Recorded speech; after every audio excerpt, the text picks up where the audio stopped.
পরবর্তী বছর আশা করছি যে ভৈরবে পাটের আবাদ আরো বৃদ্ধি পাবে। কিশোরগঞ্জের ভৈরবে বিনামূল্যে সরকারি পাটের বীজ চাষ করে এবার লোকসানে পড়েছে পাট চাষিরা। কৃষকদের অভিযোগ, সরকারি পাটের বীজের মান ভালো না হওয়ায় কাজ হয় অনেক ছোট আর খুবই চিকন। বাজারে নিলেও এই পাটের ক্রেতা পাওয়া যায় না। তবে একই এলাকায় বেসরকারি বীজ বপন করে লাভবান হয়েছে অনেক কৃষক। কারণটা হলো কৃষকের যে পাট চাষ করতে গিয়ে যে টাকা খরচ হয় এই পরিমাণ টাকা তারা মানে উঠাইতে পারে না। দুই কানি হেত নাইলা করলাম, চিকুন নাইলা লাল বীজ পুরাটা হইলস, কিন্তু নাইলা বীজ পুঞ্জি আইব দূরের কথা, লাভ আইব দূরের কথা, পুঞ্জি আইছে না। আমার কৃষকদের লোকসানের বিষয়টা পুষিয়ে দেওয়ার জন্য তদবির করবে বলে জানিয়েছেন উপজেলা বীজ উৎপাদন এবং সম্প্রসারণ উপপ্রকল্প সহকারী পাট উন্নয়ন কর্মকর্তা মোহাম্মদ শিহাবুদ্দিন। আসলে তারা মোটামুটি ভালো ক্ষতি হয়েছে এটা লাগানোর জন্য।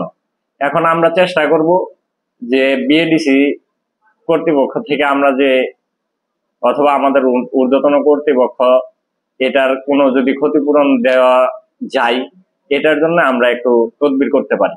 পাটের উৎপাদন বাড়াতে উপজেলা কৃষি সম্প্রসারণের পক্ষ থেকে প্রতি মৌসুমেই সার ও বীজ প্রণোদনা দেওয়া হয়। প্রণোদনা বীজের মান ভালো নয় অভিযোগ করে কৃষকরা বলেন, এবছর প্রণোদনা বীজ যে কয়েকজন এনেছে তারা বিনামূল্যে সার পাওয়ার জন্য এনেছে। বীজগুলো অনেকেই জমিতে বপন না করে ঘরেই রেখে দিয়েছেন। যে সকল কৃষকরা প্রণোদনা বীজ বপন করেছে তারা লোকসানে পড়েছে। সরকারি বীজের পাটগুলো হয় 4 থেকে 5 ফুট লম্বা আর চিকন। পাট ছোলাও কোনো কাজে আসে না একমাত্র জ্বালানি ছাড়া। বাজারে নিলে এই পাটের কোনো ক্রেতাও পাওয়া যায় না। তাই সরকারি বীজ থেকে বেসরকারি বীজের প্রতি আগ্রহ বেড়েছে কৃষকদের। যারা বেসরকারি বীজ বপন করেছে তারা বাম্পার ফলন পেয়েছে। পাটের বাজার দর ভালো থাকায় কৃষকরা লাভবান হয়েছে। তবে পানি না থাকায় পাট জাগ দিতে গিয়ে বাড়তি খরচ বেড়েছে কৃষকদের। পাটের বর্তমান বাজার দর রয়েছে 3000 থেকে 3500 টাকা। প্রতি মন 4000 টাকা হলে কৃষকরা লাভবান হতে পারবে বলে জানান স্থানীয় কৃষকরা।